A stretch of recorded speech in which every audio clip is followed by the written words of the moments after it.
Hello students, how are you.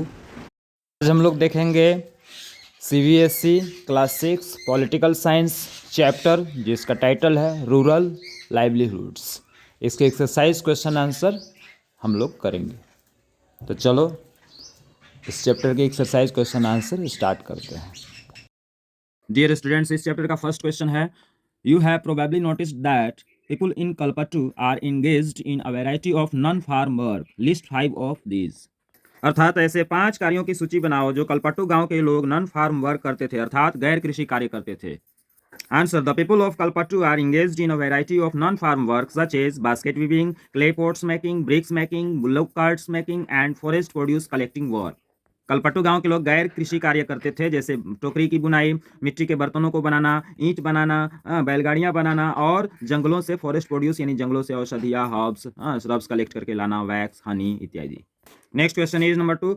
List the different types of people you read about in Kalpattu who depend on farming. Who is the poorest among them and why? अलग अलग प्रकार के कलपट्टू गांव के लोगों की सूची बनाओ जो तुमने इस चैप्टर में पढ़ा है, जो कृषि कार्य में लगे हुए थे, खेती बाड़ी में लगे हुए थे, और उनमें सबसे गरीब यानी सबसे निर्धन कौन था, उन लोगों में सबसे निर्धन कौन व्यक्ति था। Answer, labourers, traders, weavers, blacksmiths, barbers and, अर्थात मजदूर, व्यापारी, बुनकर, लुहार और नाई।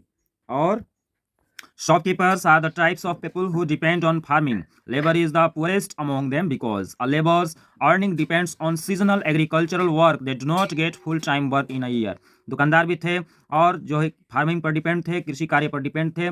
मजदूर जो होते थे वो बहुत गरीब निर्धन होते थे, मजदूर निर्धन होते थे क्योंकि उन्हें सालों भर कार्य नहीं मिलता था, उनका कार्य सीजनल होता था, मौसमी खेती होती है, तो इस वजह से कृषि का कार्य मौसमी होता है, कुछ सीजन के बाद काम मिलना बंद हो जाता है, इस वजह से सालों भर उन्हें काम नहीं मिलता था, फुल टाइम वर्क ईयर में नहीं मिलता था।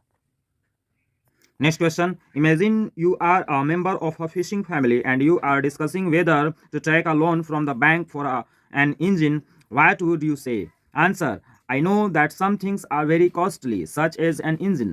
If I were a member of a fishing family, I would say that we should take loan from the bank to purchase an engine because bank charges fair interests on loan.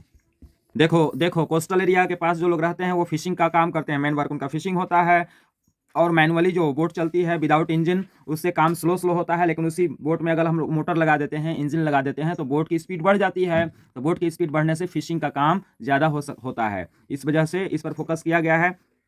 बोलता है, कल्पना करो कि तुम एक fishing family का member हो, मछली पकड़ने वाले परिवार का सदस्य हो, और ये चर्चा करो कि तुम लोन कहाँ से लोगे, कर्ज कहाँ से लोगे, बैंक से लोगे कि कहाँ से, एंड व्हाट वुड यू से, इसके बारे में तुम क्या कह सकते हो। जाहिर सी बात है, लोन यानी कर्ज हमें वहीं से लेना चाहिए, ऋण लेना चाहिए कहाँ से, बैंक से, क्योंकि बैंक द्वारा लिए गए ऋण पर बैंक लो इंटरेस्ट चार्ज करती है, जबकि हम लोग लोकल लोगों से लोन लेते हैं, जैसे ट्रेडर्स हो गए, मनी लेंडर्स हो गए, तो सूदखोर महाजनों से अगर लोन लिया जाए तो वो लोग बहुत हाई इंटरेस्ट चार्ज करते हैं, सूद ज़्यादा देना पड़ता है, अर्थात ब्याज ज़्यादा पे करना पड़ता है। Question number 4, poor rural labourers like Tulasi often do not have access to good medical facilities, good schools and other resources. You have read about inequality in the first unit of this text. The difference between her and Ramalingam is one of inequality. Do you think this is a fair situation? What do you think can be done? Discuss in class. इस text में तुमने पढ़ा कि थुलासी के पास जो है कि नहीं, हर तरह की सुविधाएं नहीं है, खास करके अच्छी स्वास्थ्य सुविधा नहीं है, उसके पास अच्छे स्कूल की सुविधा नहीं है, बाकी संसाधनों से भी वह वंचित है, और इसमें इसको तुम किस प्रकार देखते हो, ये इनइक्वालिटी है, असमानता है, जो तुमने टेक्स्ट में पढ़ा। और रामलिंगम और थुलासी में यही है, दोनों के बीच गहरी असमानता है। तो तुम क्या समझते हो कि क्या यह सही स्थिति है? इस प्रकार से जो है कि नहीं, तुम इसके बारे में क्या सोचते हो, चर्चा करो अपनी क्लास में। Answer, I think this is not a fair situation. मैं समझता हूं कि यह एक अच्छी स्थिति नहीं है, but in our country inequality is a big problem.